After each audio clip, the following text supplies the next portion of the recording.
Où que vous soyez, bienvenue sur votre chaîne préférée Akhbar al-Bled. Nusayr Mazraoui révèle les raisons de son clash avec coach Vahid. Mais avant de vous exposer le problème pour que vous puissiez apprécier, n'oubliez pas de vous abonner à votre chaîne préférée Akhbar al-Bled et de cliquer sur la cloche pour recevoir les notifications de toutes les vidéos et toutes les publications nouvelles de votre chaîne préférée. Bonjour. Depuis plus d'une année, Nusayr Mazraoui n'est plus convoqué par Vahid Halilović, sélectionneur de l'équipe nationale marocaine. Le joueur de l'Ajax Amsterdam est enfin sorti de son silence pour expliquer les raisons de son différend avec le patron des Lions de l'Atlas. À la fin de cette vidéo, je vous laisserai le lien Twitter pour écouter vous-même les propos de Nusayr Mazraoui. Nusayr Mazraoui qui brille de mille feux cette saison avec son club l'Ajax Amsterdam. Malheureusement, le joueur est toujours absent des listes des Lions de l'Atlas convoqués par Vahid Halilović. Ce dernier avait expliqué lors d'un précédent point de presse qu'il ne pouvait pas accepter qu'un joueur ne s'entraîne pas ou refuse un match. Mazraoui a refusé de jouer une rencontre alors que le staff médical le juge apte. Hier mardi 9 novembre, le joueur est sorti du silence pour donner sa version des faits. Invité du journaliste néerlandais Andy van der Meij dans son émission Bid Andy in the Auto, Mazraoui a annoncé que le conflit a débuté pendant la période Corona. L'Ajax avait refusé que je parte en équipe nationale, mais le Maroc insistait pour que je vienne. J'ai rejoint l'équipe 3 ou 4 jours après le début du rassemblement, explique le joueur de 23 ans. Avant d'ajouter, à mon arrivée, le sélectionneur était remonté.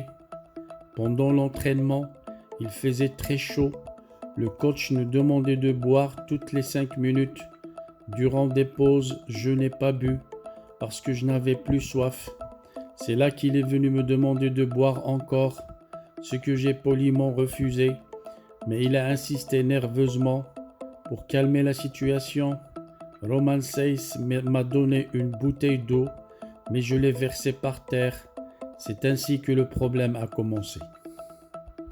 Rappelons que depuis quelque temps, les supporters marocains de l'équipe nationale et des Lions de l'Atlas se posaient déjà la question sur le sort qui sera réservé à Hakim Ziyech et Nusayr Mazraoui.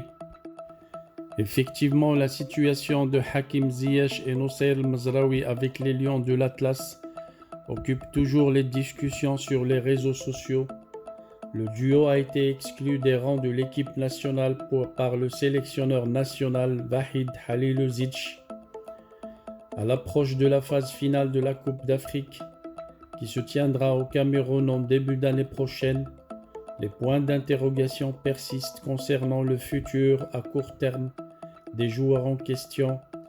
Jusqu'à présent, le sélectionneur national n'a donné aucun signe positif quant au retour de Hakim Ziyech et Nusayr Mazraoui.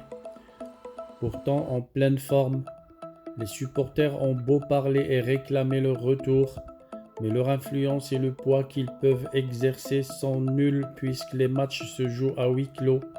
Ce n'est certainement pas sur les réseaux sociaux qu'ils se feront entendre. Aujourd'hui, la décision finale est entre les mains du sélectionneur national, réconforté depuis que la FRMF a signé et signifié qu'elle n'intervenait pas dans ses choix de joueurs.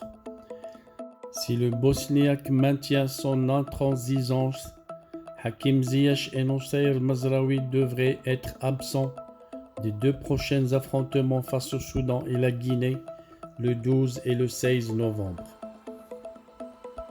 Aujourd'hui, cette intervention de Mazraoui descend pour faire parler encore d'eux et du problème qui fait mal au public marocain qui voudrait revoir les 2 grands joueurs revenir parmi les Lions de l'Atlas. Une chose est certaine, cette interview de Mazraoui fera parler d'elle pendant plusieurs jours. d'autant plus qu'il fait croire que peut-être l'entraîneur Wahid a été trop sévère dans le jugement des deux joueurs et que peut-être il a décidé de les écarter sur la base d'incidents simples et très dérisoires.